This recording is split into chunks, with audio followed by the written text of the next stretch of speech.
Σφοδρές μάχες έχουν ξεκινήσει να διεξάγονται μεταξύ ρωσικών και ουκρανικών δυνάμεων στα περίχωρα του οικισμού Ουκραΐνσκ, που βρίσκεται νότια από το Ποκρόβσκ και παραδίπλα από το Σελίντοβο, όπου και εκεί ρωσικές δυνάμεις έχουν ξεκινήσει να καταλαμβάνουν κύριες θέσεις, καθώς οι Ρώσοι αντιλήφθηκαν την αδυναμία των ουκρανικών αμυντικών γραμμών λόγω έλλειψης ικανού προσωπικού και άδραξαν την ευκαιρία να κινηθούν εκτός από τα βόρεια προς το Ποκρόβσκ και προς τα δυτικά, νότιο-δυτικά, απελευθερώνοντας όσους περισσότερους οικισμούς μπορούν. Αυτή η στρατηγική των Ρώσων έχει σημάνει συναγερμό όχι μόνο στην ουκρανική στρατιωτική ηγεσία, αλλά και στα διάφορα ουκρανικά στρατιωτικά κέντρα σκέψης, ας τα αποκαλέσουμε, που κρούν τον κόδωνα του κινδύνου ότι αν πέσει ο οικισμός Ουκραΐνσκ και οι Ρώσοι προχωρήσουν με στρατηγικές κινήσεις, εναπόκειται να περικυκλωθούν 4 ουκρανικές ταξιαρχίες που υπάρχουν στην περιοχή.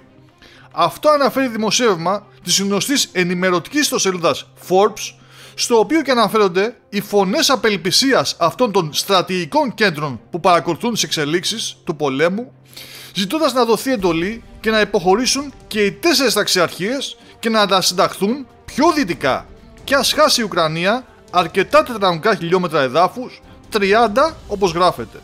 Και αυτό γιατί, όπως γράφει το άρθρο, η ουκρανική ηγεσία προσπαθεί να ισορροπήσει τις δυνάμεις της σε 2 βασικά πολεμικά πεδία, αυτό του Κούρσκ και αυτό του Ποκρόβσκ, και βάσει των ήδη ελλείψεων που υπάρχουν στο στράτευμα, η πιθανή απώλεια 4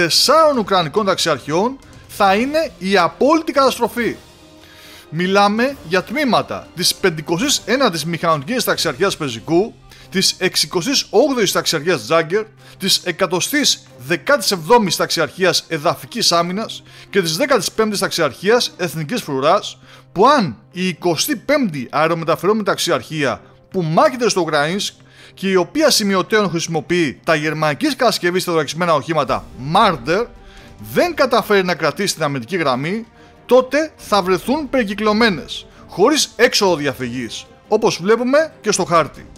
Αν και δεν είναι γνωστή η κατάσταση που επικρατεί αυτή τη στιγμή στο Ουκραΐνσκ, και μόνο από την ταχεία εξάπλωση, την ταχεία επέλαση, να πούμε καλύτερα, των ρωσικών δυνάμεων σε όλη αυτή την περιοχή, στην οποία λέγεται ότι η Ρωσία έχει συγκεντρώσει πολύ μεγάλες σε αριθμό δυνάμεις που υπερτερούν των Ουκρανών 4-1,